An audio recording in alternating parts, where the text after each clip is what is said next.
Many reasons underlie the revolt of the Sudanese people against the current dictatorship. The regime came to power by overthrowing a democratically elected government with a military coup. The leaders of the so-called Islamic regime have failed to respect the basic rights of Sudan citizens. They have violated fundamental human rights through killing, torture, intimidation, and a arbitrary exercise of power. Under this government, elections have been constantly rigged. Corrupt officials have robbed the country blind. The economy has been mismanaged, and unemployment among university graduates has reached unprecedented levels.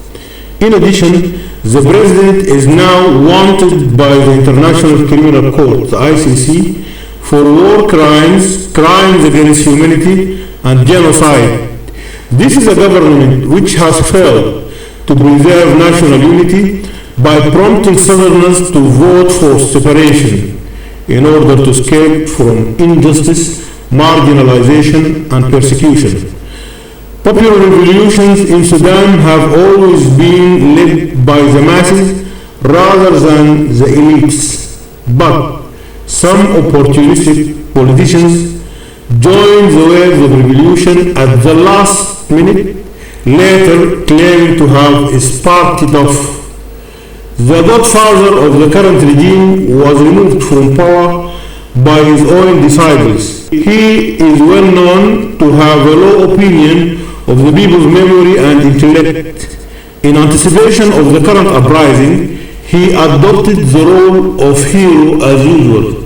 During the 1989 military coup, which he orchestrated, he deliberately allowed himself to be taken to prison to disguise the fact that his party, the National Islamic Front, NIF, actually organized it. Now he is again trying to play the same trick, assuming that the Sudanese have suffered a sudden bout of amnesia regarding his role in creating the current dictatorship and corresponding responsibility for most of its crimes and atrocities. So we must distinguish between a genuine popular opposition and a collection of opportunists who label themselves as the opposition. Some of them recently threatened to instigate a popular uprising if the ruling NCP dictatorship did not form a national coalition government with them. How a group which begs to join a totalitarian government can ever be committed to democracy is an intriguing question which deserves further examination.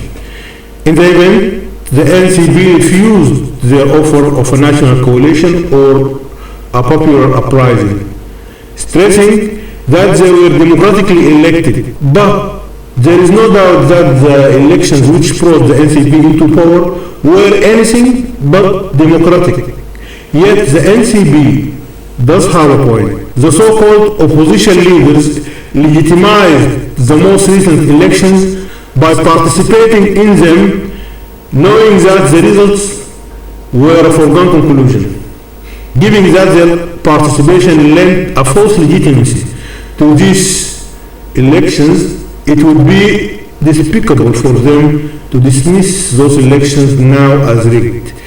What Sudan desperately needs today is a new generation of leaders with a clear vision. After all, such an uprising means that a new generation of Sudanese men and women must forget about outdated leaders and seize control of their own future. ARMAN Mohammed Ahmed, January 2011.